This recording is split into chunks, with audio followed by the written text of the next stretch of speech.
Imagine yourself before a winter landscape where the silence of the snow seems to swallow all sounds. At the center, a scene freezes the breath of anyone who looks, a sheep standing firm, bleating toward the heavy, colorless sky. At her feet, lying on the snow, is her dead lamb. A trickle of blood runs from the lamb's mouth and stains the frozen white. It is this red detail that first captures our gaze, and from there, nothing else in the scene seems neutral. The purity of the snow is tainted, and the mother's pain becomes our focus. Asterisk, the title of the work leaves no doubt. Anguish is an 1878 painting by August Friedrich Schenck. The painting was presented at the 1878 Salon, where it stirred strong emotions among visitors, reproduced many times. It has been held in the collections of the National Gallery of Victoria in Melbourne, Australia. Since 1880, Anguish was one of the first acquisitions of the National Gallery of Victoria. In 1906, the painting was voted one of the 5 most popular in the collection.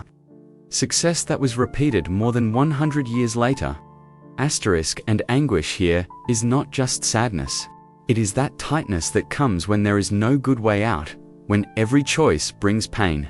The sheep tries to protect her lamb with her body, resting a hoof upon him, as if it were possible to prevent the inevitable. But we all know, and perhaps she also knows, instinctively, that this will change nothing. She cannot warm the cold body. She cannot drive away death.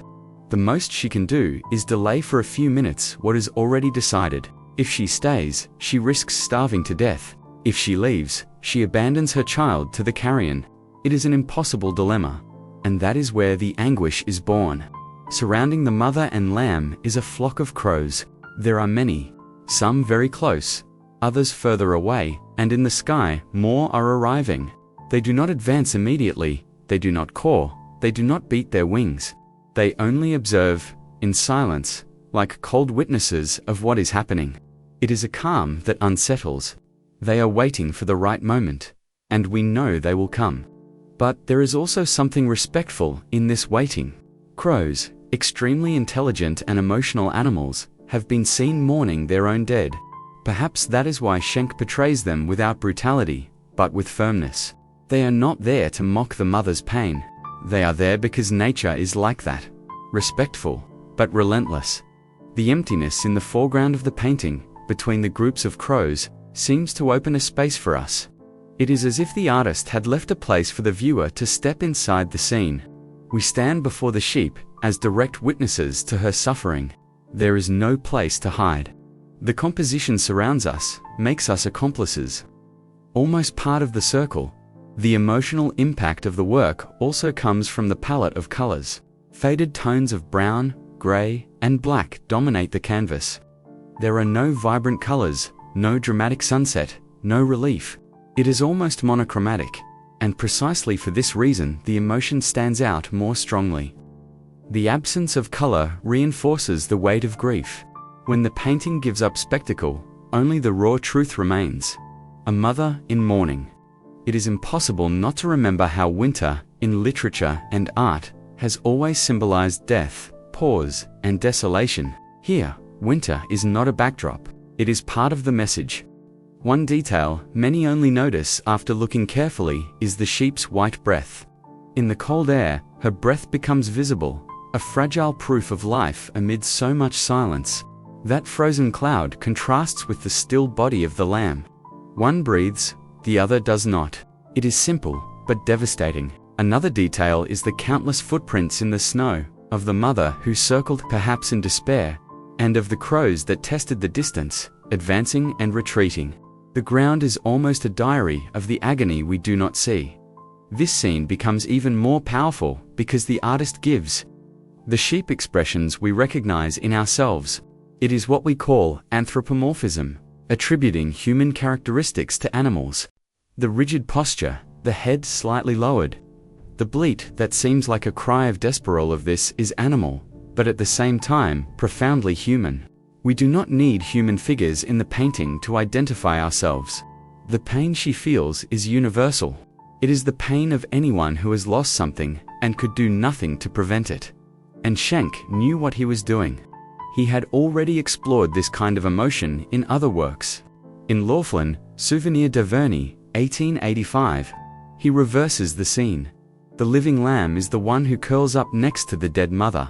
The trickle of blood in the snow is there again, as well as the crows, steady, waiting. The effect is equally painful, and reminds us that loss can strike from many sides. In another, earlier work, The Donkey Surprised by a Wolf, the tension comes from fear. The animal trapped in its harness notices the threat in the background, a wolf approaching. The scene does not show the attack, but shows the inevitable just before it happens. This is Schenck's style, to choose the instant when life is still present. But death is already there. We cannot forget the context in which he worked. It was the 19th century, the so-called Belle Époque, a period that, despite the brilliance of modernization and science, also had a fascination with death. Mourning was a fashion, morgues were open to the public, and literature was full of tragedies. At the same time, Darwin's books brought humans and animals closer, including in their emotions. Schenck, by painting the grief of a sheep as the grief of a mother, was responding to that spirit of the time. He showed that emotions cross species, that loss is a common thread of life. And here we reach the heart of the work. The mother's silent courage. She does not win. She does not stop the crows. She does not resurrect the lamb.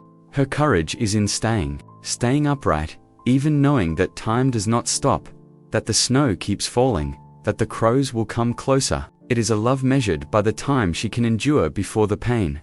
And that is what makes the painting speak to us, even centuries later. Because all of us have already been or will be in her place, guarding what we love, even when we already know the outcome cannot be changed. Asterisk. The volumes and surfaces here everything was designed so that the emotion appears without ornaments. The thick fleece of the sheep contrasts with the moist shine of the beaks and feathers. The snow flattened by footprints. And that is what always impresses me whenever I return to Anguish. The painting remains the same, but I do not. Each return reveals a new detail, the oily gleam of the feathers. A footprint I had not noticed, a greater distance between two birds that suddenly seems full of meaning to me. It is as if Schenck had built a delicate mechanism to keep pain alive, yet breathable, to acknowledge the violence of reality, but also the dignity of those who suffer.